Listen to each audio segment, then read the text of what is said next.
Who that? Hey, nobody record.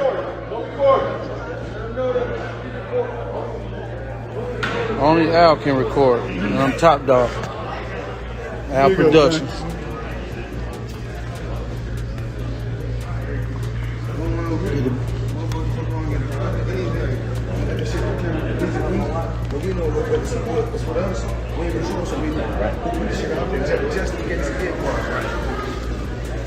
Well, we on live. Good move. 3100. I'm a 32. Get away. No. Now you already know you can walk, but you already know what you got. What are you doing? Floyd Mayweather is officially back in the mix, and this time he's not just watching, he's guiding his former protege back into war. But Tank, man, this is God day, you know. He got the two baddest people in the business and on this, what you call it, that's Al and Floyd, you know. Respect Floyd to the utmost, man. He just let me just come in the gym, just do me, you know. The undefeated legend, known for his and felt invisible, stepped into Gervonta Davis's camp ahead of the Jake Paul fight. Some of that body shot already got you. Good move. Bling it on. 3100. I'm a 32. Get away. No. Now you already know you can walk, but you already know what you got. Tank vents out on social media. He's been through a lot, you know, throughout his life. So, but I take my hat off to him. I'm proud of him. Saturday night we had a game plan. And here's the twist. This reunion hits deep. Tank was signed under Mayweather Promotions from 2015 until 2022, a solid 7-year run that helped shape him into one of boxing's biggest stars. Their split came right after Davis's knockout win over Rolando Romero, his last fight under Floyd's promotional banner. I don't want to go too deep into it because I don't want to bring up mine, but it was somehow that they were saying that I was messing with his daughter off of the fact that she kept Snapchatting me. Okay. She kept hitting me on the Snapchat, so they sent it to Floyd, and Floyd bugged out. Okay. So that's what made it like. Now, seeing them back together feels like watching a student return to the professor who taught him the art of not getting hit. Inside the gym, Floyd's doing what he does best, tightening Tank's shoulder roll, fine-tuning his counter timing, and making sure every move screams money team precision. That Tank boxing skills is really better than his power. He just didn't have to use his boxing skills, but Tank can really box his ass off. And so when we in a boxing gym, Sean, as you've seen me tell Tank a lot of times, stop always resorting just to your power and use your boxing skills. And that's what Tank did in this training camp. It's not just training, it's mentorship reborn. Floyd's teaching Tank how to turn chaos into control, how to make opponents swing at air, and how to dominate with composure. And Tank, he's locked in, sharper, calmer, and more dangerous than ever. This isn't just another fight camp, it's a reunion of two eras. Nobody would do business with you if you act like this. But it happens a lot in boxing, though, right? Oh yeah, because to be it's common in strategic. boxing, yeah. Floyd was telling him all these things. Floyd's given this counsel to Yes. Gervonta. Who do you think is telling him to do the rehydration clauses and not, putting all these stipulations on me? You can't do this, you can't do that. The ring needs to be this size.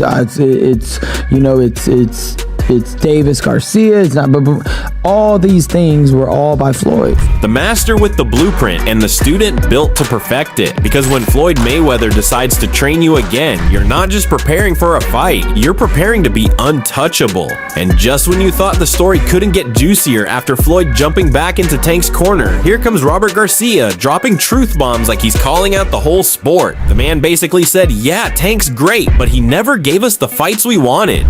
I think Tank never gave us the fights that we really wanted. Never really gave us those challenges. He never really challenged himself. He didn't give Rhodes that rematch, which he should have. Mayweather did it when he had a hard time with Maidana and Castillo. Right away, he did the rematches to prove everybody wrong, and look at what he did. He beat him clearly.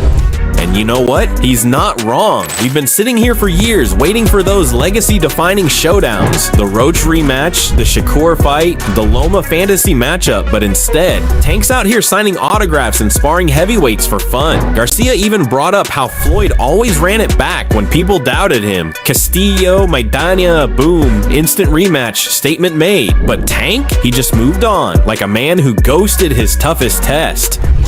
So Tank should have done the same. He didn't. That I could criticize. But then at the end also, if you're making 30 to 50 million, I don't even know what he's making. If I had one of my fighters get an offer to fight a big celebrity, a big YouTuber for 20, 30 million dollars, I would probably do the same.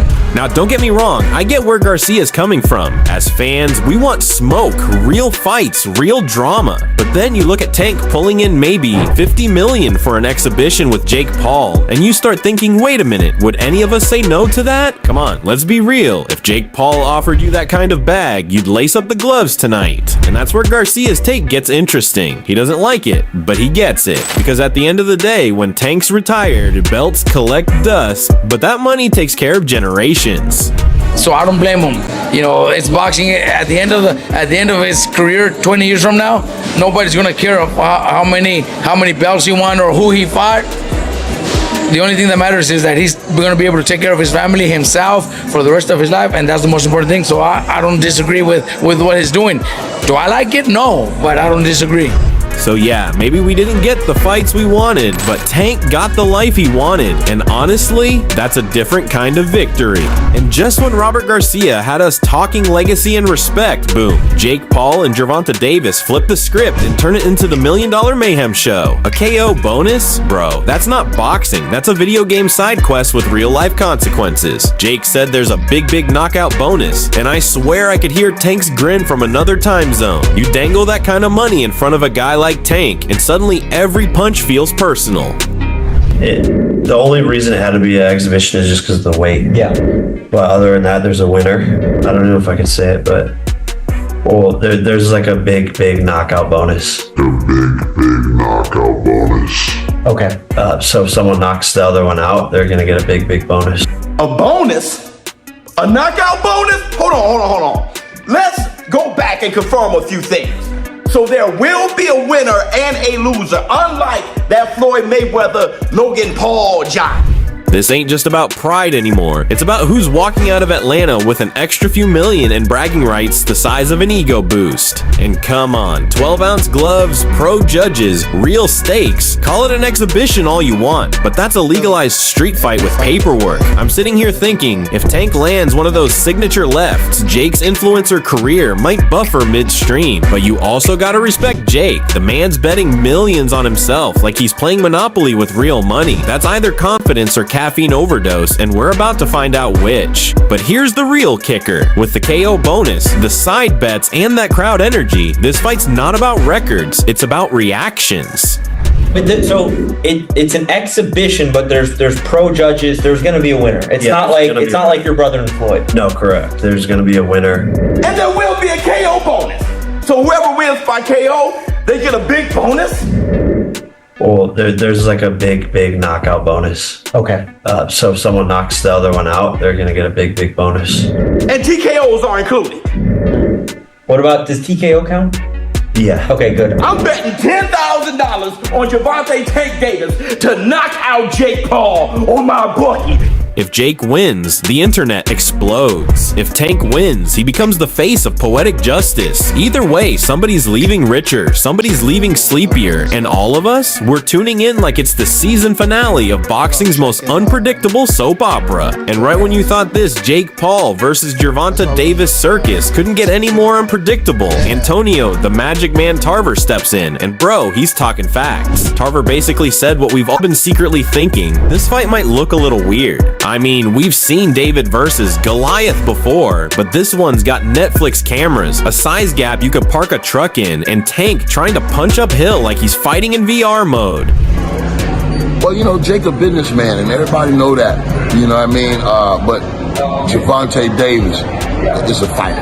You know, he's a champion fighter, and Hey, but it's a great event, man. It's gonna be huge. Netflix is involved. Anytime you got those big players involved, it's gonna sell. So But here's the beauty of it. Tarver wasn't hating, he was just keeping it real. We all know Jake's got that I own a supplement company kind of power, but Tank's got that blink and you're snoring kind of precision. Tarver's right though, aesthetically, it's going to look wild. Jake's built like a linebacker. Tank's built like a grenade. You do the math. One's trying to detonate, the other's trying not to get vaporized. And I get why Tarver's intrigued. This ain't your typical matchup. It's boxing's version of a glitch in the Matrix. You, me, everyone watching knows this. If Tank lands clean, it's lights out. But if Jake uses that size right, keeps it long, and turns it into a power chess match, we might be in for the weirdest, most entertaining exhibition in combat sports history. they're gonna make numbers, do numbers, and everything. I just don't know how the fight's gonna unfold. A lot of times when you that much bigger than a guy, you can just hold him off. You know what I mean? Is he just swinging and all that? But I don't know, bro. I have to see them in the ring and see how it even looks.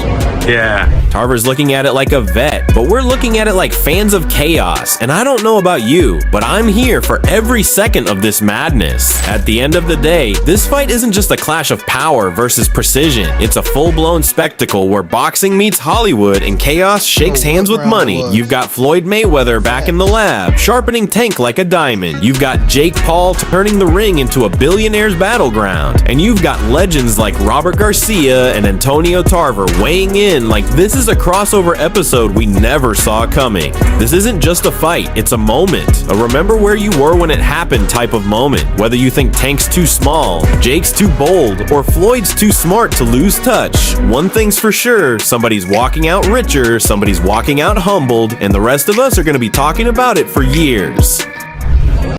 But hey, man, that's just me speaking from experience. Like I said, today is a different era in boxing. It's a different time. You know what I mean? Everybody chasing a bag, and I think that's what's really motivating most of these guys. You know what I mean? So drop your thoughts in the comments. Who you got, the grenade or the giant? Let's hear your take on this madness. And yo, don't ever forget to like, share, and subscribe to